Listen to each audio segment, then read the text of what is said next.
We play Penn State at 4 on Saturday. We're really excited. Practices have been going really well. It was great to finally get to play a different team on Saturday, getting to play Colorado State. I thought they provided some different looks, obviously just different serves, different offense, a really big middle. And we were able to handle those, especially in those first 3 sets. Our starters defensively, I thought, did an awesome job slowing down their offense, lots of block touches, lots of ace blocks. And then defensively, I just thought we showed a lot of grit, which has been our theme all preseason. Penn State will obviously bring lots of different things. I think it's fun to play against the team that we finished last year with, knowing full well, though, it's a very different team than we faced last year. And we're also a very different team than they faced. So I think it'll be interesting to see how we both start the match and then looking back at how we both finish the match. So I think there'll be a lot of adjustments within the game. Questions? Going back to Colorado State, was there anything, when you went back and watched the film, that you interpreted differently as watching it live? Again, I think we talked about it a little bit after the game. I thought our starts could have been a little bit better. Some of it was like a missed serve here or there that didn't allow us the chance to go on a run. Just some different offensive decisions that maybe we'd make differently and that we've talked about as a team and as a coaching staff, that maybe using different routes in our offenses and different rotations and kind of making some changes between L1 and L2 and where we're putting some different people to give us the best advantage within our offensive systems. You mentioned from the blue-white that you threw some patterns and sets at Anna that she practiced. Yes. Really, how far along has the kind of the offensive system come in terms of getting everybody kind of? Yeah, I would say we're 75 to 80% there right now. Definitely have at least talked about all the different sets that we run. I still think we want more time to be able to run those and work on the connections with all the different hitters. You know, we're being really intentional about doing split time in practices with, you know, just outsides in a setter, just middles in the setter, just right sides in the setter, like really trying to work through some of those things. And I think that's pretty common for all teams at this point to not be perfect in connection. So really making sure we're dialed into certain sets and then continuing to add more. Yeah, because how do you feel about having a match this early? I imagine there was a lot of excitement at the opportunity when it arose. Yeah. Now that you realize your prep time is a lot shorter than it really ever has been, and you're going to be match prepping during the first week of school, like what kind of challenges that presented so far? I think because it's Penn State, because it's a team at that caliber, it's all exciting. And, you know, for 2 top 15 teams in the country to get to face off against each other this early in the season, I think it's such an awesome opportunity to see where we are at this point in the season. At a point where we should still be practicing, this is where we are. So no matter how the outcome plays out on Saturday, I'm hoping we come out on top. But no matter what, it's going to give us such a barometer to see, okay, here's where we are right now. Here are the places we need to get better, because we play another Penn State type team the very next week when should be week 1. So like I'm excited for this opportunity to see, okay, here are the places that they took advantage of us. Here's where we were really good. And this is where we need to work in practices this week to get ready for Texas and for Kansas. And so I think it'll be a really huge help for us that we wouldn't normally have going into that second week of the season or first week, however you want to look at it. Penn State's going to be fairly different in certain areas than the version you faced in December. Obviously, they're really dynamic on the right side now with Kennedy Martin in the fold. Mm-hmm. Izzy's in her sophomore year, had a great freshman year. Jillian Grimes was probably one of the best of the road at the end of the year. Yeah. Like, well, how do you plan for what you're going to face, knowing that there's still some question marks? You're not going to have film on certain people, but then there's also, you know, some mixing and matching going on with people that you have faced before. Yeah, I think anytime you play a team so when you play Texas, Penn State, Nebraska, I mean, they're number 1 recruits across the board. I mean, they're going to be really talented at all positions, so you neutralize that by serving. So luckily, like, our approach doesn't have to change very much. We've been stressing to our team since the spring that we want to be the best serving team in the country. And our best shot against these teams are to eliminate an option. You know, as soon as you get them into a 2-pass one option's gone. You get them into one pass, two options are now gone. And so, can we limit their options so that we can set up our defense better? Any team in system at the Division I level is really good. Obviously, a top 5 team in system is really, really good. And so, just really making sure that we do everything we can behind the service line to eliminate options and to make them a little bit more predictable. But yes, they have a great setter, great hitters. We're not going to be sad that Jess Merzik's not there anymore. But their outsides will still be really good. But yeah, Jess Merzik at the end of last year was on another planet as far as how well she was playing. In your gym, as you're trying to, just kind of build this team in terms of who fits where, whether it's leadership, whether it's like here's our go-to, that sort of thing. When you're replacing so many studs from last year, Yeah. how is that kind of? What have you guys done as a coaching staff to kind of make that an organic process so everybody feels like they're naturally progressing into the roles that they should be naturally progressing into? Yeah, I think just a big part of our culture has always been leadership has no year or no age. Everyone has leadership responsibilities from day one. We don't do freshmen have to do this or juniors have to do that. You'll see when we finish team meals sometimes our seniors are the ones spraying the tables and cleaning. We're such a lead by example team. If you see something, do it.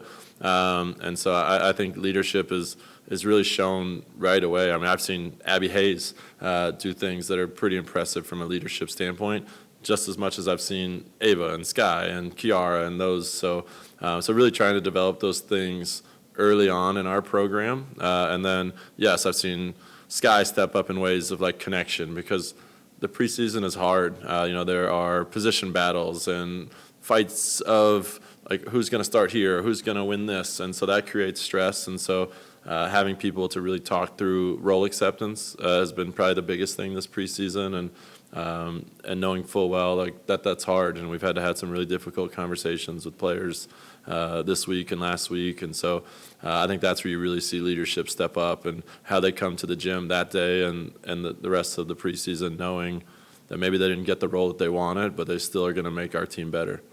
I think maybe one of the aspects of last year's team that was a major strength that allowed you guys to be as dangerous as you were was the passing department. Obviously, losing Nora, Maddie, and then Kendra, who was really unique from the setter standpoint. Yeah. Ball handling. What's that kind of phase of the game been like as you try to replace some really top level? Yeah, for sure. I mean, Ava Martin was our second best passer all year last year behind Maddie, Maddie was exceptionally good. And then we bring back Sid, who's always been one of our best passers. I mean, a lot of people forget that she was our libero for a Sweet 16 team 2 years ago. Bringing in Sage, obviously, has a ton of Big Ten experience. She was the #1 libero recruit in the country at one point and has had to deal through some injury stuff to get to where she is right now. And so we feel incredibly good about where our passing is right now. We've been really good in our gym, so we're hoping that translates again. We passed really well against Colorado State this weekend. Against ourselves in the blue-white, there were some aces, but again, we feel really good about our serving, so it's kind of hard to judge where our passing was, but I think our serving's in a really good place. So, and then our other outside position, they just keep getting better and better, and so it's a place we feel really good about. Obviously, Nora just brought an experience level, and you just kind of knew what you were getting from her. So her being gone and just putting a different person in that spot is just going to look a little bit different. But we feel really good about all the people that are in those roles. Thanks, Brian. Thank you. Yeah. So a lot of preparation for the first game at Oklahoma, who are going to be a very good team, by the way. The early results have shown they're going to be pretty good this year. So pleased with our team's preparation for that game. Really impressed with how confident we went into the game and how we competed in the first half of the game. So beyond impressed with that. First half was excellent. We competed really well with a very good team. 1-1 at half time. Our play was good. It was competitive. The statistics were great. Even match game. Came into half time feeling really good about where we were at. And then second half, it was just one of those things. Everything that could have gone wrong went wrong. First 15 minutes, we just didn't come out the gates flying. We gave 3 goals away in 6 minutes. So I was disappointed. And we talked to the team about managing the 5 minutes at kickoff, 5 minutes towards the end of the half. After a goal, the next 5 minutes become important. And that was a game we really didn't manage the fives. With the experience we had on the team, we were disappointed with the outcome of the second half. So good first half, not good enough in the second half. And good teams at that level in the SEC are going to punish you if you don't come out to play a full game. So that's what happened. And then long weekend with the heat. So we were away for quite a while, long time on a bus. And credit to the players, found a way to grind out a scrappy game on Sunday. Sunday soccer's different in college anyway. Both teams are tired from Thursday's game, so they're not always the best value for money entertainment-wise, but certainly the last 10 minutes was worth every penny for anybody that went and watched that game. Said to the team today, why don't we do the first 6 minutes this weekend like we did the last 6 minutes of the last game? And I think you're going to get a lot of excitement in the crowd. So, but fair play. Good teams find a way to win. That's what we did. 1-on-1 from that weekend is not bad. We were hoping to be 2-0, obviously, or 1-0-1. But if you'd have said 1-on-1, we'd have been all right. We'll at least take that out of the weekend. So lots of positives and lots to build on as well. We open the home scheduled on Thursday or tomorrow against Iowa State. I'll just open the floor for questions from there. Just in that, Coach, it's your first time back home in a little bit. So how's it feel to start the season at home? Yeah, really looking forward to it. It's nice to get a home game. We're hoping for a big crowd tomorrow night as well because I think the cafeterias are closed, so the only way the students can eat if they come to the game. So hoping to get 2,000 or 3,000 people out there tomorrow coming and supporting Creighton. So but really excited about it. It's something special about being at home. Opening night of the year for us on our home opener. So really excited about that. A great opponent who I know will be very well coached. They'll have some good players, another Power 4 program. And that's what we want to be doing, competing against those level teams. And it's going to be another good matchup for us. What do you know about the Cyclones? Well, first thing is that they're going to be very well coached. The coach is one of my best friends, so I know him quite well, and I know he'll have them very organised. It wasn't the most beautiful of games last year. I think it probably had more fouls than any other game all year last year. I think there was something like between 50 and 60 fouls in one game. So I know it's going to be gritty. I know it's going to be competitive. But I know that they'll play soccer. Not sure what to expect early on. There's only one game to go off from a scouting perspective, but we know they've got good players. They'll be organised. The gaps between the lines will be good. They'll play a good brand of soccer. They'll mix it up with being competitive as well. So it's going to be a hell of a competitive game tomorrow. When you go back to Oklahoma, how disappointed you were, especially in those that 6-minute span, first stretch of the second half. I mean, they turned right around and pounded really good Oklahoma State. They did, yeah. Does that change your perspective on how it looks at all? Yeah.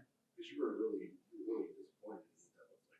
Yeah, I think I was disappointed because I know we're capable of being better than that. But for them to turn around and smack their rival 4-1, who were top 25 in the country, shows that there's no joke about this Oklahoma team this year. They're going to be very, very good. But I'm still disappointed. Even with the team, we weren't really celebrating a 2-1 win against Kansas City. That probably shows how far we've come in the last 12 months because I remember beating Kansas City last year. I think it was 1-0 and we were celebrating that game. So I think the standards and expectations have just gone up a notch this year. But yeah, it's just disappointing because I know if we'd have played the second half as well as what we'd done in the first half, we'd have been fine. We might have come away with something. When you look at all the statistics in the game, the XG, I mean, they had 15 shots. Normally at 15 shots, you get 5 on target. 5 on target, you might score 2. So the XG was probably like a 2-1 game, definitely not a 4-1 game. Possession was 49-51%. Their keeper made 6 saves. Our keeper made 7 saves. So on another night, we might have just grabbed something in that game. So disappointed, but it's a growth moment. We can learn from that. I think we did learn from that because we were better in certain areas on Sunday. And now we've got to take both of those games and build that into Thursday. When you look at Kansas City, especially, you get like long road trips. The second match is always really about grit, especially the way that the first 70-ish minutes played out, and then everything kind of got chaotic. What did you, I guess, grade out from the grit that your players showed, especially grinding out some pretty adverse moments at the end? Yeah, because there was a few decisions that went against us that were frustrating as well in that game, but I think just testament to the players, like we might not have got a result that game last year. We might have not found a way. We might have done, but I think it would have been a bit more of a challenge. But even the last, we took the lead in the game off a brilliant goal from Bryn Gardner. And then I was just disappointed in how we handled that game. We should have managed that game a little bit better. We started giving away too many fouls. It gave them set piece opportunities. But the last 10 minutes, as a staff, we've got to go for it. When they tied, we went for it. We put 4 up front. We put Ari back on. And Mal, between the two of them, they competed to get the penalty and score the goal to win the game. So that was pleasing. And what people might not know is we scored the winner with just over a minute left. We'd scored off a corner a minute earlier. So the resilience which we showed, that we weren't going to say the game was over even at 1-1 with 5 minutes remaining. Credit to the players for grinding that out, because they had to grind that one out, and not easy when I'm hollering at them from the sideline the last 5 minutes as well. So pleased with how they did that. Yeah, I guess obviously Sav went down on a hard tackle late in the game. How's her week been? How's she doing? Yeah, not as bad as what we had originally thought. So that's good news. So the hope will be to have her back for Western Michigan, which will be good. Probably out for tomorrow. We don't really want to risk her back for tomorrow. Just if she pulls a hamstring, that's going to be 4 weeks probably. So we don't want to risk that. But the tackle was not a good tackle on her. That was disappointing to see that be allowed to be played on, and she took the injury from that as well. So disappointed with the way that went down really, because it wasn't really a need for that tackle to take place how it did. But Sav's a tough one. She's resilient. She gets, she'll get back up. She'll go again, and she'll be ready for next week. I always say it's a trophy game. You guys won it last year. When you have those, I know Iowa State and Creighton in soccer is normally a rivalry, but when you have a trophy attached to it, is there an extra bit of juice, especially because it's the home and all the things that's running? Yeah, I think so. I mean, when I was playing years ago, there'd have been a lot of juice on that. I think nowadays everyone gets a medal, so I'm not sure exactly how I feel about it. But it is good. It's me and my best mate. We thought it'd be fun for the players to play for something.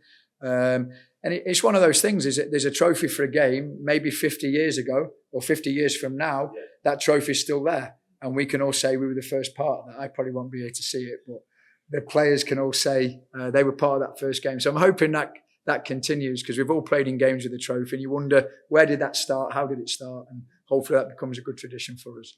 How did the concept of it come to be what it is, I guess? How did you guys? Yeah, so obviously I'm from England, and Coach Matt at Iowa State's from England. I'm from the posh part in Birmingham. Matt is from York, so not quite as posh.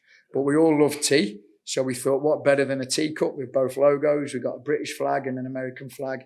So add a little spice to the game, and it'll be fun for us. And hoping we can bring it back again this year, and maybe I can dunk my cookies in there. So we'll see. But I think it's going to be a tough game, so we're excited about it. Thanks, Coach. All right. Thank you, guys. Don't know. We've had 2 workouts. Just the weather's been pretty rough, so we got a workout in last Saturday morning, and then again yesterday morning. It's going to be an interesting year. Our top 3 returners on our men's side are all redshirting, so it's a big opportunity for some people to step up.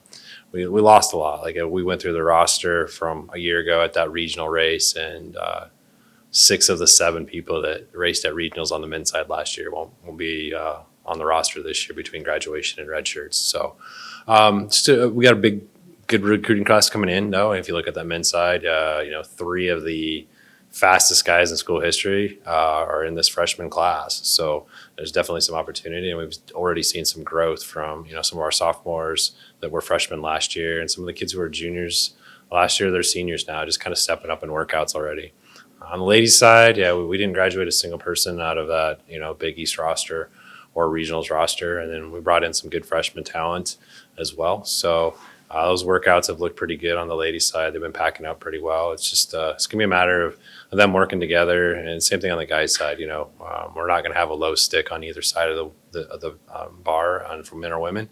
Can we run together as a pack well? And I think that's gonna kind of define what our season's gonna look like. Questions? You're sounding a bit like a broken record at this point when it comes to the recruiting classes you guys sign. What do you attribute to the ability to keep up in the game when it comes to bringing in just next class? Yeah, it's kind of funny. I think I joked with Rob when I gave him my quote for the release for the recruiting class. I was like, fastest class in school history or best class in school history. And yeah, it does kind of sound redundant at this point. I think the biggest thing is it speaks to the growth of our program. When I took over, there was 5 guys and 5 ladies. We have 48 people on the roster right now between track, cross, both. But not just the growth of the program from a numbers perspective, but the growth and improvement of the program from where we were to where we are now. And as that program continues to elevate, it continues to attract new talent and better talent. And so that attributes to that. People. We signed 2 kids from Iowa this year. We hadn't signed a guy from Iowa in the first year I was here. He was from Bettendorf. I don't know if that really counts as Iowa or not. It's kind of on the border there. But yeah, we signed 2 kids from the Des Moines area. We've never been able to do that before. And that's just a testament. And then since then, we're hearing from more people from Iowa than we ever heard from before with interest. And so that's just, Kansas City area has always been good to us. Chicago area has always been good to us. Minnesota, Twin Cities, those areas. And it's just our footprints continue to grow as our program continues to improve. I'm going to give a lot of credit to Fayers as well.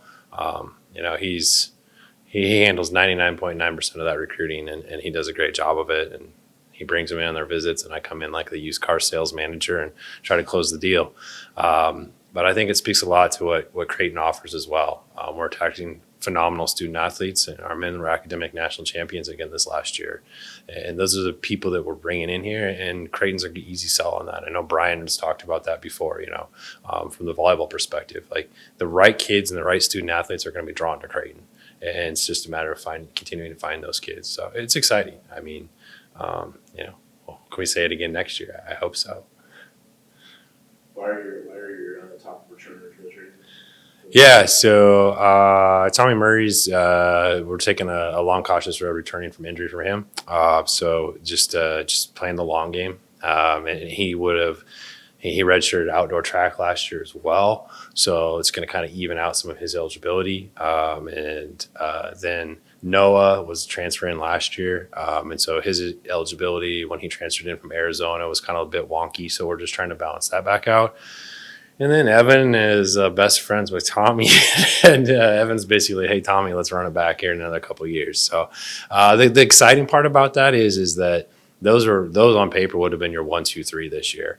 And so what that means is those guys for another year development, be a little bit older, a little bit wiser, a little bit stronger, a little more mature, paired with, like I said, the best freshman class ever in, and a group of sophomores, and Lucas Bossinger or Sam Burley or one of those guys that's continuing to step up and practice these last few days. Or Andrew Sauer has been a walk-on. It's been a great surprise for us at practice the last few weeks too. Like there's just, I hate to look all the way ahead to 26, but I think that's what those guys did.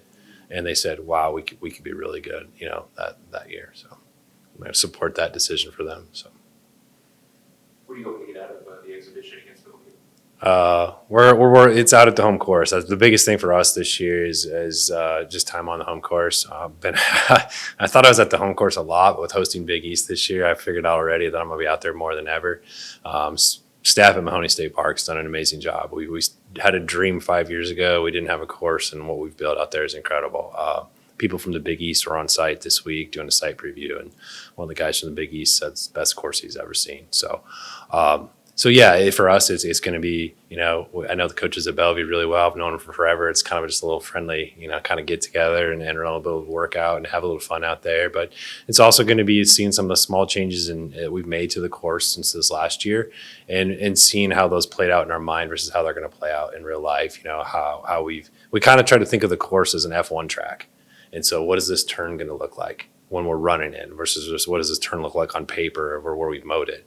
And so just getting some of that feedback from our athletes. When we built that course, our goal was to build the fastest spectator-friendly course that we could. And we've, Big East people hammered down on that. We had accomplished that goal.